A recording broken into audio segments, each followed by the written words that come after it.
Nous vous présentons ici notre expérience dans le cadre de nos TPE sur la terraformation de Mars. Voici le schéma de cette expérience.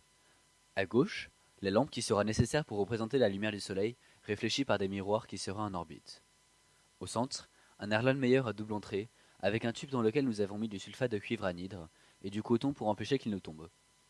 Nous avons également placé une sonde thermique pour mettre en évidence l'efficacité des miroirs. L'Erlenmeyer contient de la glace, pilée au préalable pour faciliter l'insertion, et un tube à essai contenant de l'eau de chaux afin de mettre en évidence la présence de dioxyde de carbone.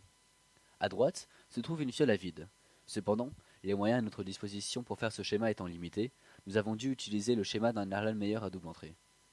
Dans cette fiole à vide se trouvent des craies broyées, et au-dessus une ampoule de coulée, représentée par une burette graduée pour les raisons évoquées précédemment. Cette burette graduée contient de l'acide chlorhydrique. Tout le système est hermétisé avec du parafilm. Nous introduisons l'acide chlorhydrique dans l'ampoule de coulée et en versons dans la fiole à vide.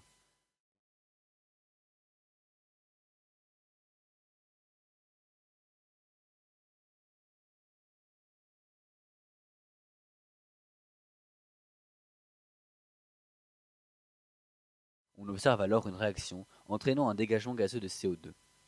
Ce CO2 ayant pour but de recréer les conditions de Mars dans l'Erlenmeyer à double entrée, nous attendons qu'un précipité se forme dans l'eau de chaux pour continuer notre expérience.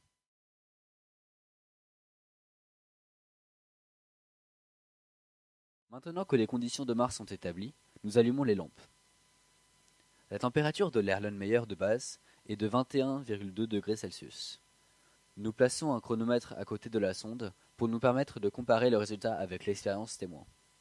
Nous laissons les lampes chauffer l'Erlenmeyer et observons que la température augmente rapidement.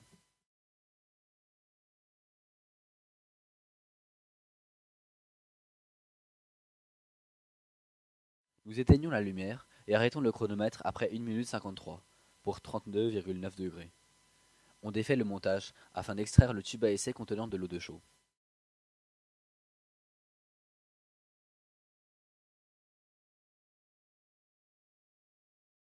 Une fois l'ayant retiré, nous observons sur un fond noir, un écran d'ordinateur, qu'un précipité blanc s'est formé.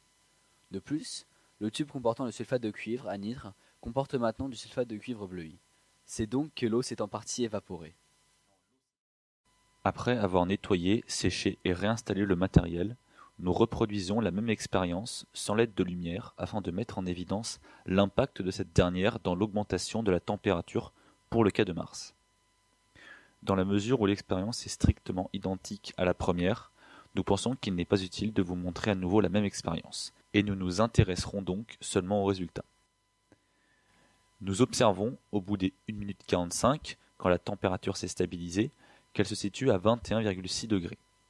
Encore une fois, l'eau de chaux s'est troublée au contact du CO2. Cependant, le sulfate de cuivre anhydre a gardé le même aspect. Aucun dégagement d'eau gazeux n'a été produit.